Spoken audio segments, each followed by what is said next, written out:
On the situation in Guinea-Conakry, where, as we reported earlier, heavy gunfire has been heard near the presidential palace in Conakry. Unclear who's responsible for this gunfire. We're going to bring in West Africa correspondent now, Nicholas Haak, who's joining us on the phone from Dakar in Senegal. And Nick, I know you've been speaking to people in Conakry. What are they telling you about what's happening? Well, currently, fully, there is heavy gunfire. Troops deployed in the Insula Kalam, which is a district in downtown Conakry where the presidential palace is. It's believed that the president, Alpha Condé, early this morning went out towards Hotel Kalam, where he was suspectedly ambushed by people who started shooting at him. We know now that he is inside that hotel, that he is safe and well, but there continues to be a gun battle in that district. Eyewitnesses say they've seen wounded being taken to the Donka hospital. And you know, this comes just after a week where the National Parliament had voted the new budget for the presidency and the parliamentarians, an increase in budget for both the presidency and staff that works at the presidency and at the National Assembly, but a substantial decrease in budget for those that work in the security forces, that include the police and the military, a 5% decrease in their salary. So there could be disgruntled officers that could be behind the gun battle. We have no confirmation of who's behind it. We know that the presidency has confirmed that Alpha Condé is safe. But, of course, there has been, ever since he's been reelected in power a year ago, there's been some political unrest in Guinea. You know, he had tweaked the constitution to allow him to run for a third mandate.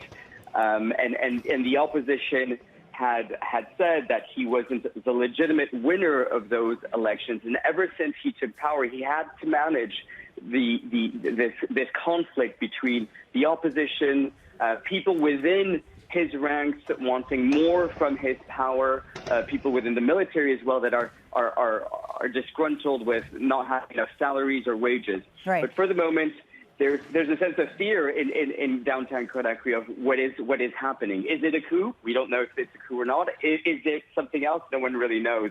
Right. But yeah. No, I was going to say there have been reports that the army has been deployed to the streets of Conakry. As you say, I mean, political unrest, of course, is not new in Guinea. What would be significant and interesting here is this element of perhaps tension within the army or the military. You talked about the army, perhaps members of the army being disgruntled. That would be significant in this case.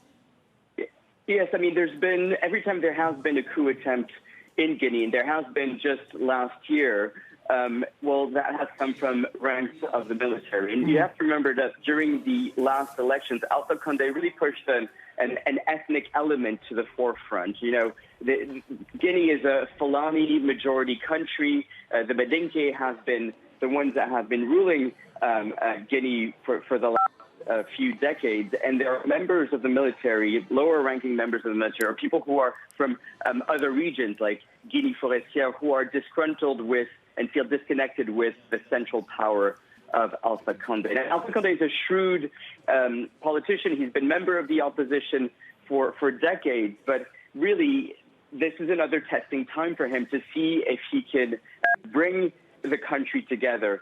And of course, this is a country that is extremely wealthy, and yet where people live in dire poverty.